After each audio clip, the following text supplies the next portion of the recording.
छत्रपती श्री शिवाजी महाराज की जय. तर आज समोर एक गेट आहे पाठीमागे तो तुम्हाला याला मेणा दरवाजा म्हणतात. मेणा दरवाजा. आपण पालखी दरवाज्यातून आतमध्ये आलो तर त्या दरवाज्यातून महाराजांची पालखी आहे.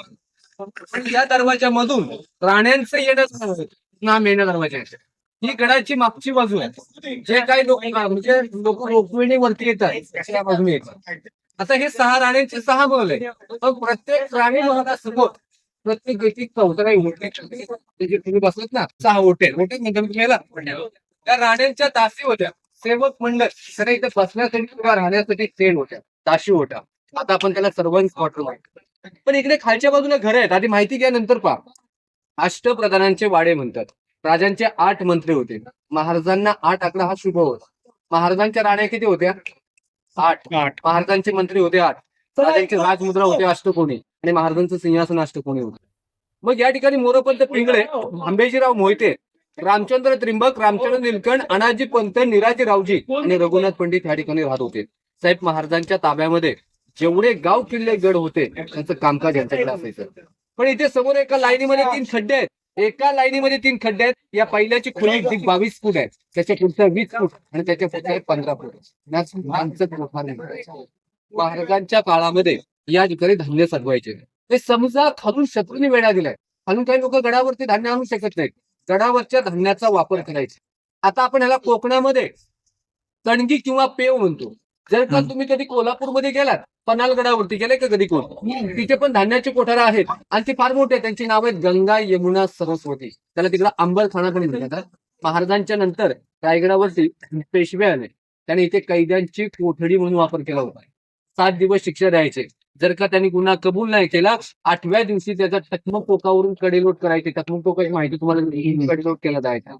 जेणेकरून 3-4 महिने पुरेल एवढे या ठिकाणी धान्य साठवायचे. कारण संभाजी महाराजांचं निधन 11 मार्च 1689 मध्ये झालं आणि मग औरंगजेबाला वाटलं की 2-3 वर्षामध्ये हे मराठी साम्राज्य मी पूर्ण नष्ट करेल.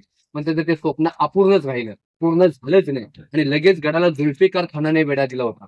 आपण औरंगजेबचा सरदार होता. त्याने 3 नोव्हेंबर 1689 मध्ये रायगडला वेढा दिला.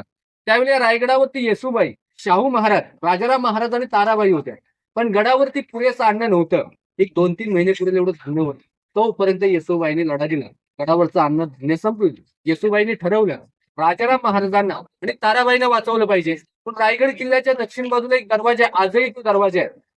त्या दरवाज्यामधून आता फक्त ट्रेकच खाली उतरू शकतात आणि त्या दरवाज्याचं नाव आहे वाघ दरवाजा.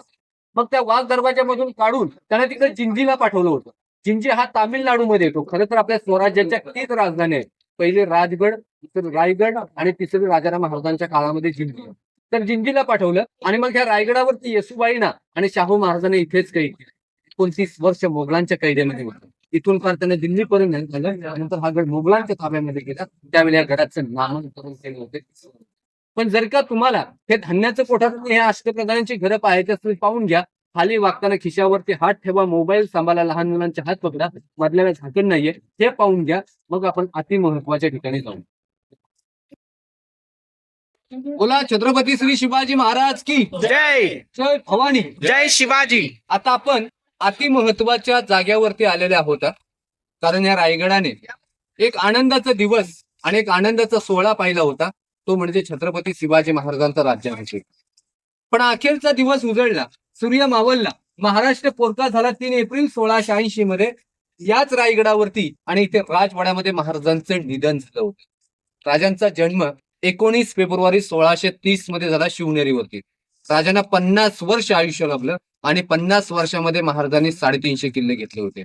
पण जर का आताची 50 वर्षाचा विचार केला तर 20 वर्ष बाळपणातच जातात. 30 वर्षामध्ये मनासारखं घर बांधता येत नाही. पण 125 किल्ले महाराजांनी स्वतः बांधले होते आणि बाकीचे घर राजांनी जिंकून घेतले होते. पण एवढंच की राजांच्या निधनांची 2 कारणं आहेत. काही जण म्हणतात की राजांना गुडघेरोग झाला आणि काही जण म्हणतात विष प्रयोग, स्लो पॉइझन. पण महाराजांची समाधी कोणी तुम्हाला एक मंदिर दिसतं शेवटला पाठीमागे जो पांढरा कळस आहे तिथे महाराजांची समाधी आहे. आता समोर तुम्हाला एक भिंत दिसते की याडवी खिडकीवाली. त्या भिंतीपासून जे आपल्यापर्यंत भिंत आहे या भिंतीपर्यंत पूर्ण महाराजांचं राहण्याचं ठिकाण होतं. त्याला राजवाडा म्हणतात. हा राजवाडा 2 मजली उंच होता आणि याच्यावरती पूर्वी लाकडी छत होतं. राजवाड्याला अधोवर खिडकी आहे. टेहलणे बुरुज होतं. आपल्या समोर जो चौथरा आहे ही जी जागा आहे ही अति महत्वाची जागा आहे. राजांचं बेडरूम होतं. महाराजांनी अखेरचा श्वास त्या जागेवरती सोडला होता. येणारे शिवभक्त तिथली माती आपल्या कपालाला लावतात. म्हणून तर म्हटलं जातं की जर का जिजामाता तुम्ही जन्माला आल्या नसता तर आमच्या अंगणात दिसली नसती तुळस, आणि शिवराय तुम्ही जन्माला आले नसता तर मंदिरांचे राहिले नसते कळस. महाराजांनी मंदिरांचं रक्षण केलं, पण राजाने कधी मस्जिद पाडली नाही किंवा कधी कुराण झालं नाही.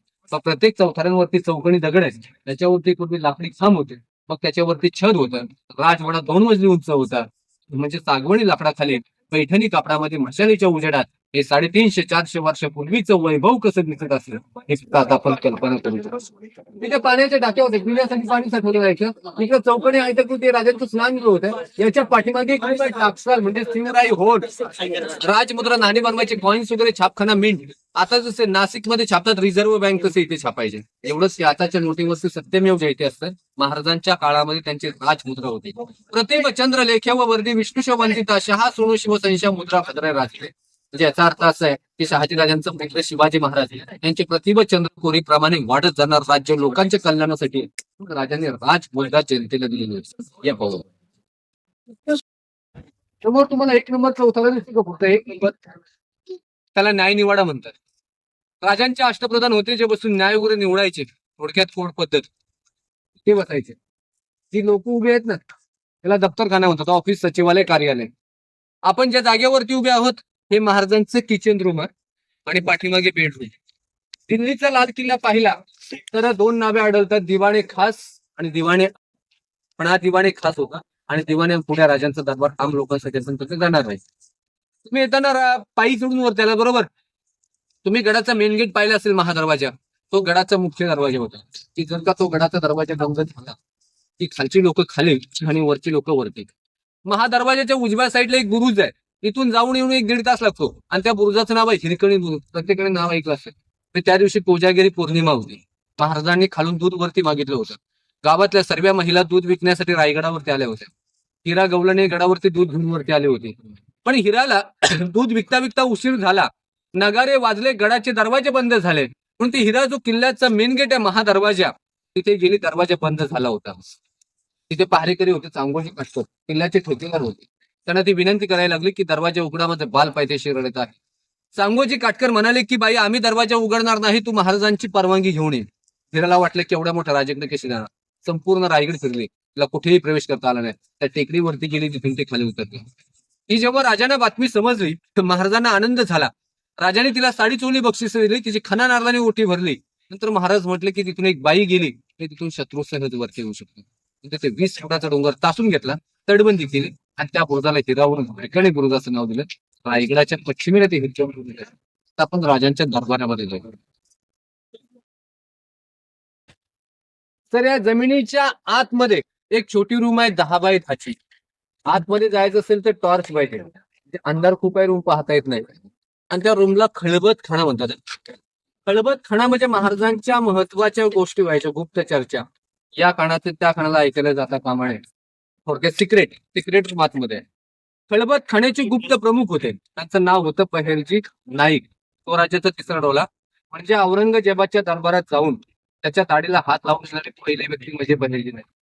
टॉर्च असेल तर आतमध्ये जाता येतं, पण वरून खाली उडी मारावी लागते आणि आतमध्ये 12 पायऱ्या खाली उतराव्या लागते. काही छोटी रूम आहेत बाबा. येताना पाहिजे राजा भोसले यांनी मूर्ती बसवली. असं पूर्वी 32 मन सोन्याचं एक मठ म्हणजे 40 किलो, असं 1280 किलो सोन्याचं होत आहे. पण काही लोक बोलतात की इंग्रज घेऊन गेले आणि काही लोक बोलतात की मुघल घेऊन गेले. हा राजांचा दरबार आहे, ते महाराजांचा राज्याभिषेक झाला होता. तुम्ही राज्याभिषेकाचे फोटो पाहिले का पोस्टर? त्या फोटोमध्ये एक पांढरा व्यक्ती महाराजांना त्याचं नाव होतं हेनरी ऑक्झेंटेड, इंग्रज होता. हा हेनरी ऑक्झेंटेड म्हणतो की महाराजांच्या राज्याभिषेकासाठी या दरबारामध्ये 6000 लोक उभे असतात. दरबारावरती सागवणी लाकडाखाली पैठणी कापडाने सजवलेला महाराजांचा एक दरबार होता. राजांचं सिंहासन 32 मन सोन्याचं होतं. राज्याभिषेकासाठी राण्या, राष्ट्रप्रधान, जिजामाता, संभाजी महाराज, राजाराम महाराज आणि गागाभट्ट उपस्थित होते. महाराज नेहमीप्रमाणे पहाटे 5 वाजता जगदीश्वराचे दर्शन घेऊन आल्यानंतर या नगर खाण्यासमोर 2 हत्ती 2 घोडे सजवले होते. नगर खाण्यावरती नगारे, सळी, चौघडे वाजत होते. महाराज दरबारामध्ये आले. राजांचा अंत केला, ज्यांनी स्वराज्यासाठी प्राण दिलेली माणसं राजाच्या दरबारामध्ये दिसत होती. सिंहासनाच्या पायऱ्या चढत असताना शिवाजी महाराज जिजामातेने नक्कीच म्हणाले असतील की आऊसाहेब आम्ही हिंदवी स्वराज्याची पहिली पायरी चढतो, हा माझा प्राणाचे माणूस. आधी लगीन तोंडाण्याचं मग माझ्या रायबाचा असा म्हणणारा ताणा. दुसरी पायरी चढतो बाजीप्रभू देशपांडे, हे ज्यांनी पावन खिंड लढवली. जोपर्यंत महाराज गडावरती पोहोचत नाहीत लाख मेले तरी चालतात. तिसरी पायरी चढतो प्रतापराव गुजर आणि चौथी पायरी चढतो मुरारबाजी. महाराज सिंहासनावरती आरूढ होताच खाली महादरवाजामध्ये 21 तोफांची सलामी.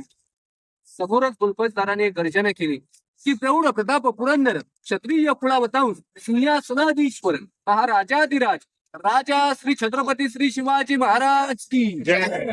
आपल्या राजांचा राजा गडावरती बाईक गडावरती आलं ते गेट समोर त्यांनी कोण पाहिलं. विचार करू लागला की पायाचा माणूस गडावरती झाली. त्यांनी 4 पायाचे सांगितलं मला राजांच्या मूर्तीचं होतं. ते समोर आपल्या राजांची मूर्ती आहे. महाराजांच्या राज्याभिषेकाला 300 वर्ष पूर्ण झाली. मग ही मूर्ती या ठिकाणी बसवली. या मूर्तीचे शिल्पकार आहेत गणेश पाटकर सहस्र बुद्धे. गडावरती इंदिरा गांधी आल्या होत्या 1974 मध्ये, तेव्हा त्यांनी मूर्ती बसवली. जे मूर्तीवरती छत्र आहे ते छत्र 2 जून 2012 मध्ये शिवप्रतिष्ठान सांगली संभाजी छत्र. हा जो समोरचा पठार आहे ग्राउंड त्याला होळीचा माळ म्हणतात, पण आपण सिंग्यामध्ये होळी खेळतो. अजूनही लोक खेडेगावांमध्ये होळी खेळतात मार्च महिन्यामध्ये. तसे त्या काळामध्ये या ठिकाणी फॉलो करायचं. या गडावली होळी पेटली की आजूबाजूचे गड किंवा गाव तर त्या ठिकाणावरची होळी पेटायची. समोर जी व्हाईट पात्र इमारत आहे त्याला हत्ती खाणा म्हणतात. राज्याभिषेकासाठी आणलेले हत्ती त्या ठिकाणी पालन पोषण केलं होतं. हे समोर बाजारपेठ आहे. लांबी 800 फूट आहे, रुंदी 40 फूट आहे, 44 दुकानं आहेत. घोड्यावरती बसून खरेदी केलं जायचं म्हणजे घोड्या इतकी हाईट आहे. बाजारपेठेचा व्यापारी होता नागाप्पा सेठी, कर्नाटक मधून निघाला. म्हणजे जेवढी बाजारपेठ आहे जेवढ्या दुकानांना लागेल तो माल पुरवायचा. त्यांनी एवढं काम करून इथे त्याला स्वतःचं नाव टाकण्याची परवानगी नव्हती. ते नागाप्पा सेठी नावावरून नागाचं सिम्बॉल करून ठेवलं. आता आपण बाजारपेठेची काही दुकानं पुढे गेलो की तिथे ते नागाचं सिम्बॉल पाहायला भेटणार आहे. बाजारपेठेतून आता आपण समाधीकडे जाणार आहोत. बोला छत्रपती श्री शिवाजी महाराज की जय. नाव टाकण्याची परवानगी नव्हती. नागाप्पा सेठी नावावरून नागाचं सिम्बॉल करून ठेवलं. आता बाजारपेठेला 3 रूम्स आहेत बघा. पाठीमागे मुक्काम, मध्ये गोडाऊन, समोर दुकान. सामान्य माणसाला खरेदी करायचं असेल लोकांच्याकडे घोडा नाही त्यांच्यासाठी पायऱ्या होत्या. हे ड्रेनेज लाईन होता. हे जे मंदिर आहे हे जगदीश्वराचं मंदिर आहे, शंकराचं महादेवाचं. तुम्ही या मंदिराची रचना पाहिली येताना पाहिली पण असेल, थोडी कल्पना पण केली असेल. कसं जाणवतंय मंदिर? मस्जिद सारखं. महाराजांनी पूर्वी एक आयडिया केली होती. या गडावरती मुघल आले तर त्याची तोडफोड करू नये. त्यांना वाटलं पाहिजे आपलं मंदिर आहे, त्यांनी लांबून नमस्कार करून ते परत पाठीमागे गेले पाहिजेत, म्हणून मंदिराची रचना अशी आहे. या मंदिरामध्ये कवी भूषण आणि शिवाजी महाराज या दोघांची भेट झाली होती. कवी भूषण महाराजांच्या काळामध्ये होऊन गेले आणि कवी कळश संभाजीराजांच्या काळामध्ये होऊन गेले होते. कवी भूषण उत्तराखंडावरून आले होते. महाराजांवरती त्याने 350 काव्य केले. त्यातलं पहिलं काव्य त्यांनी या मंदिरामध्ये म्हणून दाखवलं. काव्य असं होतं, पहिली बघा राजा शिव छत्रपती मालिका लागायची स्टार प्रवाहवरती अमोल कोल्ह्यांची. त्यामध्ये जे टायटल सॉन्ग दिलं होतं ते काव्य तुम्हाला सांगतो. काव्य असं होतं की इंद्रजुमी जुंब पर बाडव स्वांब पर रावणस दंब पर रघुकुल राजे कोण बरी पहा पर समृद्धी नहा पर जो शस्त्र पहा पर राम तुझे राजे द्रावा धुवा दुंड पर चित्तामृग झुंड पर भूषण मी तुंड पर जय शमुर्ग राजे ते चित्तम हंस पर कानाजी मे कंस पर तोमल्यांचे वंश पर शेर शिवराजे शेर शिवराजे. यातल्या काही ओळींचा तुम्हाला मी अर्थ सांगतो. इंद्राने जसं झुंबासूर राक्षसावरती विजय मिळवला होता. बाडव स्वांब पर, बाड म्हणजे समुद्र, समुद्रांवरती लाटा विजय मिळवतात. रावण असं दंभ पर, प्रभू रामचंद्राने रावणावरती विजय मिळवला होता. तेच म्हणजे एखादं सूर्याचं किरण जरी अंधारात पडलं पूर्ण प्रकाश होऊन जातो. पूर्वी मुघलांना म्लेंच म्हणायचे. म्हणजे मुघल साम्राज्यावरती छत्रपती शिवाजी महाराजांनी विजय मिळवला होता. तिथे पुढे गेट आहे. गेटचं नाव आहे नगरखाना. नगरखान्याच्या पायरीवरती एक नाव आहे मोडी लिपीमध्ये सेवेचे ठाई पर हिरोजी इंदुलकर. हिरोजी इंदुलकरांनी गडाचं 14 वर्ष बांधकाम केलं. जेव्हा राजांचा राज्याभिषेक झाला त्यावेळी महाराजांनी हिरोजींना विचारलं, हिरोजी तुम्हाला बक्षीस काय पाहिजे? हिरोजी म्हटलं, राजा आम्हाला काही बक्षीस नको. मी ज्यावेळी जगदीश्वराच्या दर्शनाला याल त्यावेळी तुमचं पहिलं पाऊल जे पायरीवरती पडेल तिथे परवानगी द्या. महाराजांनी हिरोजीने तिथे परवानगी दिली. पाठीमागे आपल्या राजांची समाधी आहे, पण महाराजांच्या समाधीच्या पाठीमागे एका वाघ्या कुत्र्याची समाधी आहे. कुत्र्यावरून आता वाद चालू आहे. काही लोक बोलतात राजांचा कुत्रा होता, काही जण म्हणतात कुत्रा, आणि कुत्र्याचं नाव होतं वाघ्या. कुत्र्याचा इतिहास म्हणतात त्यांनी महाराजांच्या जगती चितेमध्ये उडी मारली म्हणून त्या वाघ्याची सुद्धा त्या ठिकाणी समाधी आहे. महाराजांच्या समाधीचं पहिलं बांधकाम संभाजीराजांनी केलं होतं. काही कालांतराने समाधीची पडझड झाली. गडावरती कोणी नव्हते. 1869 मध्ये सत्यशोधक महात्मा ज्योतिबा फुले रायगडावरती आले आणि राजांच्या समाधीचा शोध लावला आणि 1926 मध्ये महाराजांच्या समाधीचं बांधकाम झालं. तुम्ही जगदीश्वराचं दर्शन घ्या, राजांच्या समाधीपुढे नतमस्तक व्हा, इथून परतीचा प्रवास सुरू करा. माझी माहिती झाली, तुम्हाला माहिती आवडली ना? चला, जय शिवराय.